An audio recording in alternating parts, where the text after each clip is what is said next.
Welcome to why you should play Total War Warhammer 2.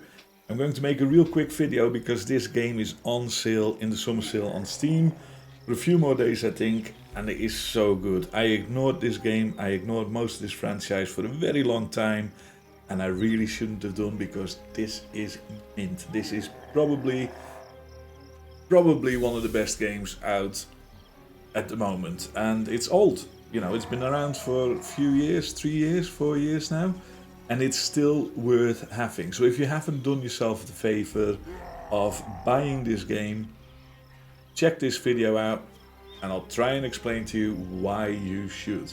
So I've just jumped into a new game, and I started off with Grimgor Ironhide. Now, I'm not a Warhammer person, I haven't got a clue, but apparently this is a bit of a legend in the lore and blah blah blah blah blah blah blah blah blah. And he's an orc.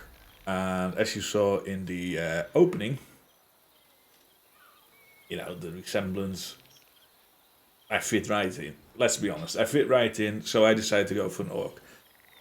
First thing that I need to say is, I haven't got a clue whether the orcs are good or not. I've played this game now for about 100, 150 hours, I think. Maybe less, actually, maybe 70. And I'm still not very good at it. But that doesn't matter, because I am having fun with it, and that is important. That's why you buy a game. At the moment, you can pick this up for 15 quid. Yeah, go and get it. Go and get it. So, let's begin by looking at Grimgor himself and how this game works. Because if you've not played Total War before, and if you haven't played Total War Warhammer before, then this might look a bit different. Be aware, by the way, that this is Total War Warhammer 2, not 1. So I had 1, I played that a few times, I didn't get on with it at all. I've got 2, trust me, this is so much better, it's so much more fun. Right, so world map. You can see that we don't see a lot of the world. Although, you know, there's quite a lot that we know. We're not unfamiliar with what's going on around us. And we seem to be at war with Nash. But other than that, there's not a lot. I've got a little city town thingy here that I can build stuff in. Very Total War-y, you know, just the way it is. And then I've got something called Wheel Rat there. Wheel Rat is not going to be fun, I can tell you now, but we'll get to that maybe. Maybe not, I don't know yet. But this is my world map. Now, you can't maybe make it out that well on camera, but this bit here alone, where it says Ethane, I'd say that wrong, I don't really care. This here is where the High Elves live, right? So that's, you know, posh and all that. And then you've got this side here. In the campaign I'm playing, most of this map isn't active, but there's a whole world out there. There's other races there. There's tons of people out there that you have to crush and destroy to win the game. That's basically it. It's as simple as that. And they're all different. They all bring their own stuff. So if we go back to where we start, I'm a orc. So my army, click on it. My army consists of orcs. I'm a legendary lord, which means that I can beat the crap out of people and get away with it, basically. And then I've got black orcs, who are pretty handy as well. And then I've got orc boys and goblin archers and orc boar boys and doom diver catapults and the lot. And when I click on them, I can get a catalogue entry of what they do. So this is basically artillery. These people climb into a thing, launch themselves at the enemy and blow up. It's brilliant. It's really, really good. And this is cavalry. So these are orcs that run around on boars, because why not? Why would you not do that? And they do cavalry type things. And then you've got archers. And so it's a familiar concept. It fits in with Total War. And that's really cool.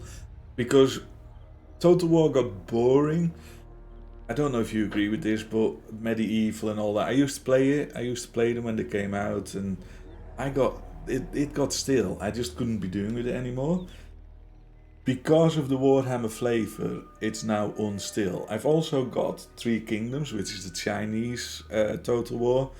Hardly played it. I played it for 5-6 hours, and got bored with it. It just didn't appeal to me. And, you know, if you're a Total War fan, you're going to tell me I'm a complete idiot. The only reason I picked this game up is because an old colleague of mine said, "You've not played it yet? You have to play it. It's amazing." The other thing that's amazing about it is that this is a competitive game. It's actually being played online. Not the campaign that we're doing at having a look at here, but you can simulate the battle, or you can fight the battles against other players, and you can set them up, and you have points and blah blah blah. It's all very captivating. But the simple fact is that we're the orcs, and we've got one city.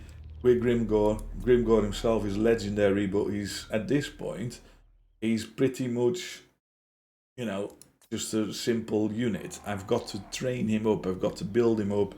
He's got to get experience, and then when you get experience, you can unlock skills, and you can give him different armors, and it's endless. It is so deep, and I love everything about it.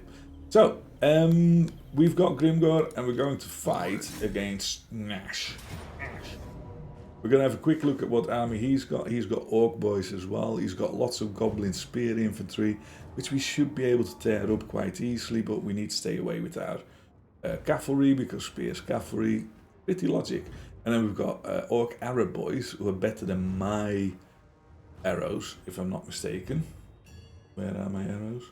Yeah, they're better. So that's a problem. And then we've got Goblin Archers. So we need to see how this is going to work out. Now, I'm playing on easy because I'm genuinely still getting to grips with all the complexities of this game. But you can play this on hard mode as well. You can make it as difficult as you want. I would win this battle if I click this button here, auto resolve. Don't do that. One of the things that I used to do with Total War, because I got bored with the endless battles that never really seemed to, it just didn't do it for me. Auto resolve is a quick fix, boom, gone, and then you're done. But actually fighting the battles is good fun. So let's just do that. Wow, my green screen is really poor. You set it with a different key. Things you learn when you're doing this. So we're fighting Battle of Iron Rock. I haven't got a clue, but I think it's to do with the lore of Warhammer. I don't know the lore of Warhammer. I do know that you need to buy this game. I can't say that often enough. And we're loading. We're loading. I've got a fast computer, by the way. It just always seems to take ages for these battles to load. I'm not sure why. I haven't got a clue, to be honest. We're in. Good. So, again, in typical Total War fashion, you get to deploy your troops sometimes, not all the times. And you get to say, ooh, I want you to do X, Y, and Z. So, I've got a pretty strong group of infantry here. Right, with these Black Orcs, they're going to melee the heck out of these boys. And then I've got those, and I've got them. I've got Goblins that I can just do that with. I've got Orc Boar Boys that I don't really want to do anything with. And then I've got this artillery, which, can it reach? Can I see that it reaches? Just about, good. So they can start firing on the archers, probably. Because I want the archers out of the game. And then I've got Grimgor himself. And again, like typical Total War fashion, you can zoom in to heck. And what's nice about Warhammer, I mean, first off, the likeness is incredible. But second off, look at the detail on the guy. You can literally zoom in and see everything. His nose ring, his axe, you know, it's amazing. It is so good. It's so much fun. You can see these boys here. They load one of them on and then they shoot it away. It's brilliant. It's so fun. Right, so we're not going to do too much special here because we know we've got the balance of power. We're going to start the battle and we're going to say, you guys go there, you guys go there. You guys go and shoot at him. And, oh, there they go. Look at them. Look at them. And then when they land, they blow up. Oh god, it's brilliant. So these boys I want to shoot at Arrow Boys. Arrow Boys, thank you. I need to move because we're doing a bit too little here. So I'm gonna put him out on that lot. And we need to get Grimgor. And Grimgor is gonna fight their leader. And then we've got these, and I'm trying to avoid the spears, so I'm just going to send them out and see if we can get around them. Pretty standard Total War, right? It really is. In this sense, it's very similar to what you know, and that is fine. You don't need to make it. You don't need to make it more complicated than it is. I want him to tidy that lot up first. Now these guys are engaged, and you can see that they are not facing the cavalry, so that's fine. We can run in there and scrunch them up. They're getting a spell sent to them now, which is slightly annoying, but that's just something that happens. We go to Grimgore, we've got a spell. We can say you're next, so if I give that to Gnash, he's now telling him you're next, and that means that he's going to be fighting Gnash. So it's all pretty hectic, right? You can slow it down if it's too hectic. No. Yeah. Go there. And go there. So I've added a command there with shift. Again, typical Total War, very typical. And it just works, right? So my Black Orcs, they're doing alright. They've got something called leadership. But they're very confident, even though they're beginning to lose a bit. That's fine. I've got these spears doing what spears do. And I've got Grimgore fighting Nash. Nash is trying to fight Grimgore, and Grimgore is fighting. Now this is where the new edition has been announced. Total War Warhammer II has been announced. And I'm hoping that one of the things that will get better is how this is animated. I find this a bit unengaging. It's nice that it's animated, you know, don't get me wrong, but it's not quite how I want it to be. Anyway, we knocked in for 6, and we're going to start rounding this up. Why are you not fighting? You should be killing those boys. You've still got our flying. I just can't get over how funny this is. They literally strap them into wings. Come on, shoot. And then they go. Yeah. Off they go. It's just brilliant. I love that so much. Anyway, we're winning this battle handily. I probably should have paid a bit more attention so that my Black Orcs wouldn't have hurt so much. But all in all, that's the battle. And as you can see, it's fun, it's entertaining, it's engaging. And it is how it needs to be. I want to see if I can kill this guy. That would be useful. I'm sending my cavalry after him. I can end the battle now. I'm choosing not to. I'm just choosing to do as much damage as possible, really. These guys can do what they want to do. That is fine. He's still killing there. That is fine as well. We will end the battle. It'll take it. So save the replay. I don't see why I would, because it wasn't a particularly interesting battle, but you can share it, and then you can make a video about it. It's all really good. So here we see that we've won a decisive victory. We only fielded half the size of army that they did, but they were better quality, so we won. It's as simple as that. Of course, better quality troops you pay more for, because one big part of this game is the economy. You have to manage your army, you have to manage your towns, you have to expand. You can play either horizontal or vertical. If you're not familiar with that, horizontal is where you go and grow your empire by expanding it, and vertical is where you grow your provinces by, investing in the towns and things. I haven't worked out what's best yet. I just tend to fight wars, try and fight one war at a time, beat them, and then go to the next. That's basically how I play. Probably not the best way at all. If you want really good tutorials and all this stuff, there's literally an army of really good Total War YouTubers. So I'm not going to become a Total War YouTuber. I'm just telling you that you need to buy this game. So we fought the battle. What's next? So this is turn-based. So this battle is in real time, but it's a turn-based game. It's also, each time we play battle, it's very slow to load. Again, I haven't got a clue why. But the next turn, we need to decide what we're doing with that town, how we're going to expand that, and we need to decide what we're going to do with this army. So the army can rest and heal up, which might be useful, or we can send it in to just finish the job off. It depends on what we want to do. Now, at this stage, because we're so early on, I haven't got scouts or anything like that, so I don't know what their army is doing. I know because I've started this game before with this guy, but I don't know what to do next. So we're going to have a quick look at the map and see if we can work out what we should be doing or what we shouldn't be doing, because that's probably useful. This bit,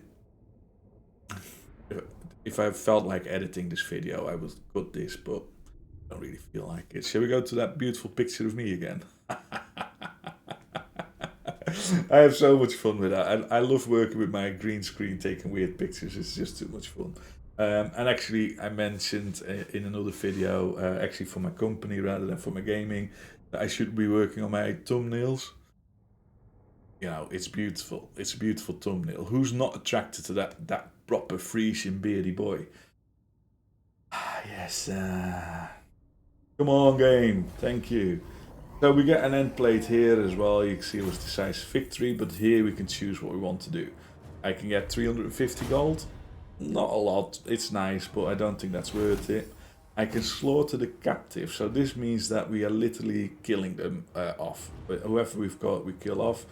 And what that does is actually give us 4 leadership, 5 turns. So all the units in this army get better leadership, which means that they're more able to withstand pressure, that they're not as scared as quickly when they're starting to lose. So that's useful. Or we can actually replenish our units by 11% by eating them. And because the black orcs and the orc boys have hit quite hard, I'm going to do that because it'll fill them back up a bit and it'll save me some time. So that's done. Now, what do I want to do next? You can see that army has run away because I didn't kill them off. I didn't manage to kill the guy who runs them. I could have done with the cavalry at the end, but I didn't. I want to decide what my next step needs to be based on this province. So I've got Black Crag, which is the capital of the province Death Pass. Death Pass is there. And then you've got Iron Rock, which is there, and Karok Dron. Conveniently, both of them belong to my enemies, right? These guys with the weird shields. So I think what I need to do is just gung-ho it and smash Iron Rock. Because if I take Iron Rock, I can then concentrate on Karok Dron. It's straightforward, right? The advantage I get if I own the whole province is I can issue a commandment, which gives me bonuses to that province. And it also means that I can start to develop that province and make it the core of what I want to do. And actually, I want this this Black Crag is really important for me because it gives me bonuses. It's got gold, which obviously is useful. And then it's strategic location because it provides a unique building chain. So what may that be? We're going to have a quick look. I'm just going to right-click that. Gorfang may think that his fortress Tutorial's at Iron Rock always will on. I provide find that you can switch it off. I think. So I can increase the size of my base camp. Again, this is very Total War-y. Absolutely fine, understandable. But Dog's Rock would actually give me a lot. It will give me obedience faction-wide, which means that my lords and other people, as I grow, they will become more obedient, which is nice. I can then start ruling the greenskins. I can actually merge my clan of greenskins, my orcs, with other greenskins. My lord recruit rank goes up. My recruitment capacity faction-wide goes up. That means that I can recruit more units than I normally would be able to. So that's very powerful. And then there's Big Fort, and this is the jam in the cream pudding. Don't know where that came from, but a Black Orc big boss and just having Black Orcs in general, they're really powerful. I need those. So Black Fang, I believe this is called, I'm now not sure, Black Crag, is really important for me. So I need to grow this, and I need to grow into a level 4 at the minimum, so I can then build the big fort. It's simple as that. How do I do that? Well, I can grow shinies, grow gold mining. I can get the gold out of the ground. Actually really useful, and I think that's what I'll do. But we'll talk to the other options. I can do recruitment of orc boys. I'm not going to do that here, because I'm going to take Iron Rock, and that will become my infantry training batch, if you like. Then I can make idols, which gives me casualty replenishment rate, but it also helps with growth. So growth decides how high, if you see these green numbers, the higher they are, the more people I need, the bigger the growth needs to be. So that's useful. But again, that could theoretically go into one of these.